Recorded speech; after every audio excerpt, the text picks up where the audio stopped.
Hello my dear students, कैसे हैं आप सब। मेरे यूट्यूब चैनल एसएससीसी ज्ञान में आप सभी का फिर से स्वागत है। पिछले क्लास में हम लोगों ने हिंदी के कुछ ऑब्जेक्टिव्स प्रश्न देखे, जैसे कि काव्य खंड में, फिर गद्य खंड में, पूरे चैप्टर्स का देखे। फिर उसके बाद हम लोग इंग्लिश में देखे। आज हम लोग संस्कृत में पढ़ेंगे। संस्कृत का जो मोस्ट VVI इम्पोर्टेंट क्वेश्चंस है, जो कि बिहार बोर्ड में बहुत ज़्यादा पूछे जाते हैं, वही आज हम लोग रिवाइज करेंगे। तो चलिए शुरू करते हैं। तो BSEB 10 Sanskrit VVI important objectives most important, जो कि एग्जाम में बहुत पूछा जाता है। चलिए, पहला क्वेश्चन है, मंगलम पाठ की रचनाकार कौन है? मंगलम पाठ के रचनाकार कौन है? तो मंगलम पाठ के रचनाकार है महर्षि वेद व्यास। कौन है? महर्षि वेद व्यास। नेक्स्ट क्वेश्चन है, मंगलम पाठ कहाँ से संकलित है, यानी कि मंगलम पाठ कहाँ से लिया गया है? तो ये लिया गया है उपनिषद से। कहाँ से? उपनिषद से। Option number C. नेक्स्ट देखिए, महान से भी महान क्या है? महान से भी महान क्या है? तो आत्मा है। Option number A. नेक्स्ट देखिए, अणोरणियान महतो महियान मात्मना मंत्र किस उपनिषद से संग्रहित है? किस उपनिषद से लिया गया? किस उपनिषद से रिलेटेड है ये? तो हो जाएगा कठोपनिषद से। किस उपनिषद से? कठोपनिषद से। Option number D. हम सभी लोग विस्तार पूर्वक पढ़ चुके हैं। नेक्स्ट है, पाटलिपुत्र पटना के नाम से कब से प्रसिद्ध हुआ? जो पाटलिपुत्र है पटना, उसे पाटलिपुत्र जो था पटना के नाम से कब वो प्रसिद्ध हुआ था? तो मध्यकाल में। कब हुआ था? मध्यकाल में।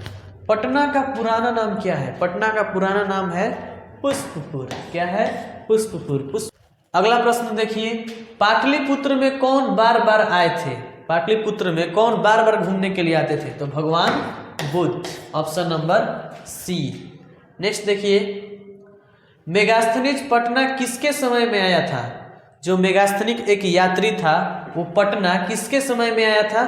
तो चंद्रगुप्त मौर्य के समय में। Option number C, Chandragupta Maurya के समय में। आलस कथा पाठ कहाँ से लिया गया है? जो आलस कथा पाठ है, जिसमें आलसियों के बारे में बताया गया है, वो कहाँ से लिया गया है? तो वो लिया गया हम लोग की पुरुष परीक्षा से। कहाँ से? पुरुष परीक्षा से। Option number A. अगला क्वेश्चन है, आलसियों के घर में आग कौन लगवाता है? आलसी लोग जो हैं, उनके घर में आग कौन लगवाता है? तो योगी पुरुष। कौन लगवाता है? योगी पुरुष। Option number D. नेक्स्ट, चारों आलसियों को कैसे बाहर किया जाता है? तो चारों आलसियों को केस पकड़कर बाहर किया जाता है। कहानी आप लोग पढ़े ना, 4 आलसी होते हैं, उन लोगों को बुलाया जाता है कहीं पर, और उनके घर में जाकर आग लगा दिया जाता है। जहाँ पे वो रहते हैं वहीं पर आग लगा दिया जाता है, और वो लोग उसी में बैठे रहते हैं। बोलते हैं कौन जाएगा, इतने आलसी होते हैं। तो फिर कुछ लोग उनके बाल खींचकर तब उनको बाहर करते हैं। सोचिए, इतना आलसी नहीं बनना चाहिए। अगला क्वेश्चन है, आलसियों का रक्षक कौन होता है? आलसियों का रक्षक कौन होता है? तो दयावान व्यक्ति। जितने भी दयावान व्यक्ति होते हैं वही आलसियों के रक्षक होते हैं। अगर दयावान व्यक्ति ना रहे तो आलसी लोग जी भी नहीं सकते। नेक्स्ट, आधुनिक काल की संस्कृत कवयित्री कौन है? आधुनिक काल की संस्कृत कवयित्री है पंडित्य छमार राव। ये बहुत ही VVI क्वेश्चन है, बार बार पूछता है एग्जाम में। यही नहीं, जितने भी मैंने प्रश्न दिए हैं उसमें से अधिकांश प्रश्न 80% 90% प्रश्न एग्जाम में बार बार पूछे जाते हैं, इसलिए मैंने दिया है। नेक्स्ट देखिए, इसे आप लोग जरूर बढ़िया से याद कर लीजिए और सारे दोस्तों में भी आप शेयर कर लीजिएगा। 14 नंबर क्वेश्चन है, वर्तमान काल की संस्कृत लेखिका कौन है? वर्तमान काल की संस्कृत लेखिका मिथिलेश कुमारी मिश्र है। कौन है? मिथिलेश कुमारी मिश्र। नेक्स्ट है, लौकिक संस्कृत साहित्य में कितने कवित्रियों का वर्णन है? जो लौकिक संस्कृत साहित्य है उनमें कितने कवित्रियों का वर्णन है? तो 40। कितना? 40। नेक्स्ट क्वेश्चन है, याज्ञवल्क्य की पत्नी कौन थी? याज्ञवल्क्य की पत्नी थी मैत्रेयी। कौन थी? मैत्रेयी। सब संस्कृत साहित्य लेखिका पाठ में से है। भारत की महिमा कहाँ गाई जाती है? भारत की महिमा जो है सभी जगह गाई जाती है, यानी कि सर्वत्र। सर्वत्र का मतलब सभी जगह। तो हम लोग का अगला क्वेश्चन है, भारत महिमा पाठ का प्रथम श्लोक किस पुराण से लिया गया है? जो भारत महिमा पाठ है उसका पहला जो श्लोक है वो कहाँ से लिया गया है? तो विष्णु पुराण से। कहाँ से? विष्णु पुराण से। नेक्स्ट क्वेश्चन, भगवान कहाँ जन्म लेना चाहते हैं? जो देवता लोग हैं वो भी कहाँ जन्म लेना चाहते हैं? तो भारत में। हमारे भारत की तो पूछिए ही मत, कितना महान है। हमारे भारत में देवता से लेकर संत मुनि से लेकर महान से महान व्यक्ति लोगों ने जन्म लिया है। आप सभी को तो बताने में हम क्या कहें, बताना भी बहुत बड़ी बात है। खैर नेक्स्ट देखिए, किसके गीत देवता भी गाते हैं? किसके गीत देवता भी गाते हैं? तो भारतवर्ष के, यानी कि देवलोक में भी भारतवर्ष की ही चर्चा होती है। नेक्स्ट, पुराण के रचनाकार कौन है? जो पुराण है उसके रचनाकार कौन है, किन्होंने लिखा है? तो पुराण के रचनाकार है महर्षि वेद व्यास। कौन है? वेद व्यास। नेक्स्ट क्वेश्चन, मरने के बाद कौन संस्कार होता है? जब हम मर जाते हैं, राम नाम सत्य हो जाता है, तो कौन सा संस्कार होता है? दाह संस्कार। जब जलाया जाता है सभी को तो उसे कहते हैं दाह संस्कार। नेक्स्ट, जन्म पूर्व संस्कार कितने हैं? जन्म पूर्व, जन्म से पहले संस्कार कितने हैं? तो जन्म से पहले हमारे 3 संस्कार है। 3 त्रय, त्रय मतलब 3, ध्यान रखिएगा, ठीक है। त्रय संस्कृत है, उसका होता है 3। कन्यादान किस संस्कार में होता है? जो कन्यादान होता है वो किस संस्कार में होता है? आप सभी को पता है, विवाह संस्कार। किस संस्कार में? विवाह संस्कार में। नेक्स्ट, सब शादी विवाह में कन्यादान होता है। प्राचीन संस्कृति की पहचान किससे होती है? जो संस्कृति है पुरानी वो किससे होती है पहचान उसकी? तो संस्कारों से। किससे होती है? संस्कारों से। नेक्स्ट क्वेश्चन,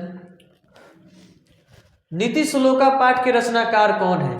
जो नीति श्लोका पाठ है उसके रचनाकार कौन है? तो महात्मा विदुर। जो विदुर है वही नीति श्लोका पाठ के रचनाकार है। नीति श्लोका पाठ किस ग्रंथ से लिया गया है? ये जो नीति श्लोका पाठ है किस ग्रंथ से लिया गया है? ऑप्शन देख लिया जाए तो ये लिया गया है महाभारत से। कहाँ से लिया गया है? महाभारत से। नेक्स्ट देखिए 28, नीति श्लोका पाठ में कितने श्लोक हैं?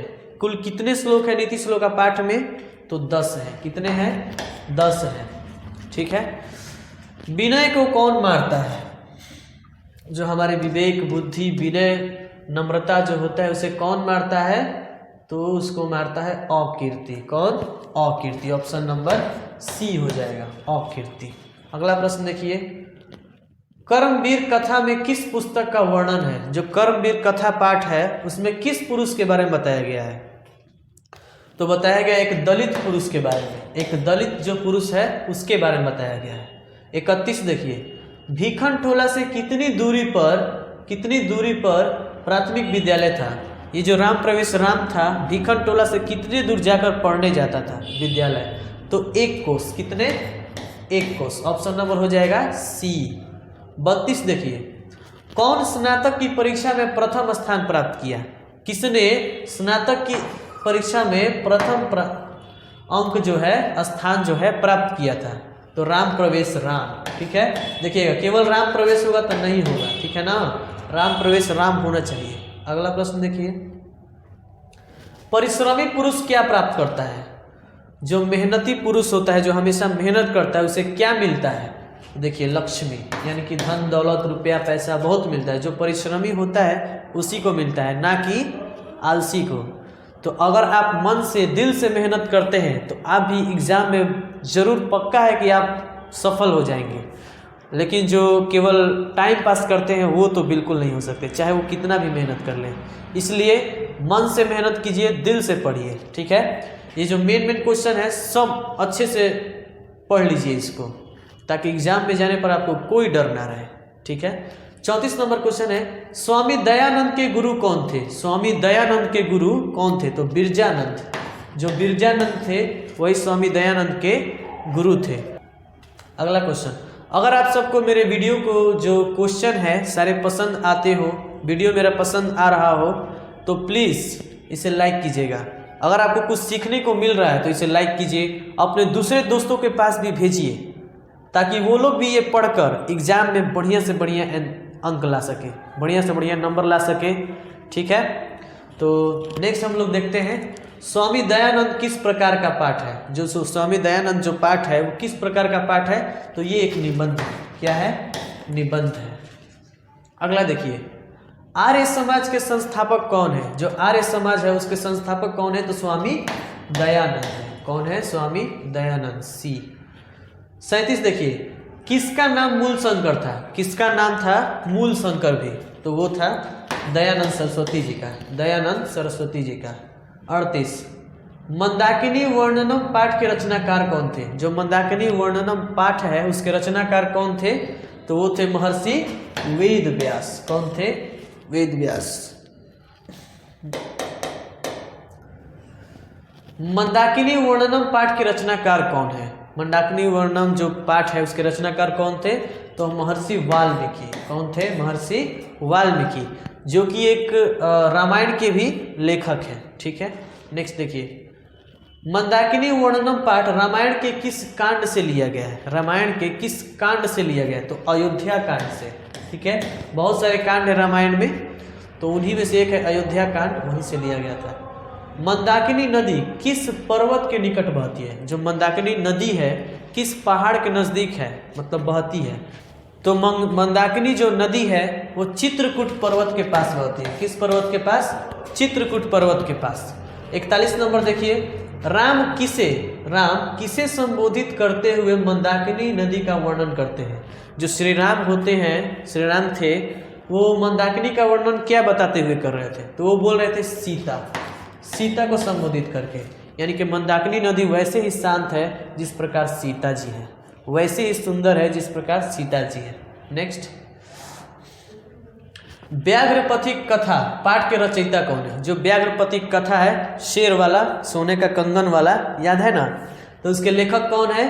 तो नारायण पंडित। कोई पूछेगा तो क्या बताएंगे? नारायण पंडित, यानी कि एग्जाम में पूछेगा तो। चलिए, व्याघ्रपथिक कथा पाठ कहाँ से लिया गया है? ये जो व्याघ्रपथिक कथा है पाठ कहाँ से लिया गया है? तो ये लिया गया हितोपदेश से। हितोपदेश नामक ग्रंथ से, पुस्तक से लिया गया है। कौन कीचड़ में फंस गया?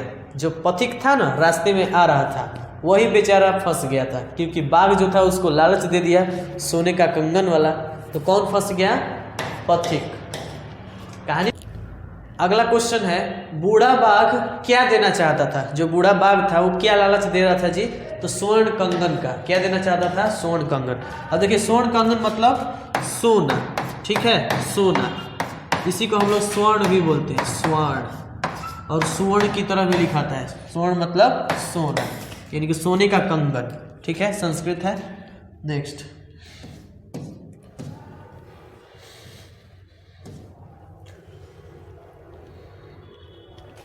अगला प्रश्न है आपका, कर्णस्य दानवीरता पाठ कहाँ से लिया गया है? जो कर्णस्य दानवीरता पाठ है, कर्ण की जो दानवीरता जिसमें दिखाई गई है, वो कहाँ से लिया गया है? कहाँ से संकलित है? कर्णभार से। कहाँ से? कर्णभार से। ऑप्शन नंबर सी। 47 देखिए, कर्ण किसको कवच और कुंडल देता है? किसे कवच और कुंडल देता है? तो इंद्र को। जो देवराज इंद्र है वही मुनि का वेश धारण करके आए थे और उनसे दान के रूप में उनका कवच कुंडल जो जन्मजात था उसे ले लिए। आप सभी लोग पढ़ ही चुके हैं। नेक्स्ट, या फिर महाभारत में देखे ही होंगे। कर्ण किस देश का राजा था? जो कर्ण था किस देश का राजा था? तो अंग देश का। किस देश का? अंग देश का राजा था। ठीक है, अगला प्रश्न देखिए, कर्णभार नामक नाटक के रचनाकार कौन है? जो कर्णभार नामक नाटक है उसके रचनाकार कौन है? तो वो है महर्षि भास। कौन है? महर्षि भास। नेक्स्ट क्वेश्चन, अशांति किसके विनाश का कारण बनती है? जो अशांति है किसके विनाश का कारण बनती है? तो मानवता के विनाश का। जहाँ भी अशांति होगी मानवता का विनाश हो जाएगा। नेक्स्ट देखिए, देश में शांति के प्रेरक कौन है? जो देश में देश में अशांति के प्रेरक कौन है? जो चाहते हैं कि अशांति देश में रहे, तो उनके प्रेरक है राजनेता। जो भी नेता लोग होते हैं ना, पॉलिटिशियन लोग, वो चाहते हैं कि लोग आपस में लड़ के कट के मर जाए ताकि सारा धन उनका हम लोग हड़प लें। आप लोग तो जानते ही हैं, हम लोग बेहतर रूप से जानते हैं। चलिए नेक्स्ट, तो नेता वाले काम ना करें। अगर वीडियो पसंद आ रहा हो तो इसे लाइक कीजिएगा, क्वेश्चन में कमेंट कीजिएगा और अपने सभी दोस्तों के साथ इसे शेयर कीजिएगा, ठीक है। और सब्सक्राइब तो ज़रूर कीजिएगा ताकि ऐसे प्रश्न आप सभी को हमेशा मिलते रहे, जब भी मैं डालूँ आपके पास चला जाए। सब्सक्राइब करके और जो बेल आइकन है उसे दबा लीजिएगा, ठीक है। नेक्स्ट देखते हैं, लास्ट क्वेश्चन है आपका, शास्त्र किसके द्वारा रचित है? शास्त्र किसके द्वारा रचित है? तो शास्त्र ऋषियों द्वारा रचित है, ठीक है। तो ऐसे ही आप सब आगे पढ़ते रहिए और एग्जाम में एकदम टॉप लाइए, मन में एकदम हैप्पीनेस के साथ, कोई टेंशन नहीं, कोई तनाव नहीं, बस पॉजिटिव मन के साथ आप जाइए एग्जाम देने, कोई दिक्कत नहीं होगा, बढ़िया से आप लोग एग्जाम को पास करेंगे। बस ऐसे ही वीडियो देखते रहिए और हमेशा हैप्पी रहिए। तो मिलते हैं हम लोग फिर नेक्स्ट क्लास में, ऐसे ही एक मज़ेदार वीडियो के साथ फिर मिलेंगे। आप लोग अपने एग्ज़ाम में बहुत अच्छा करें, हमारी शुभकामनाएं हैं आपके साथ।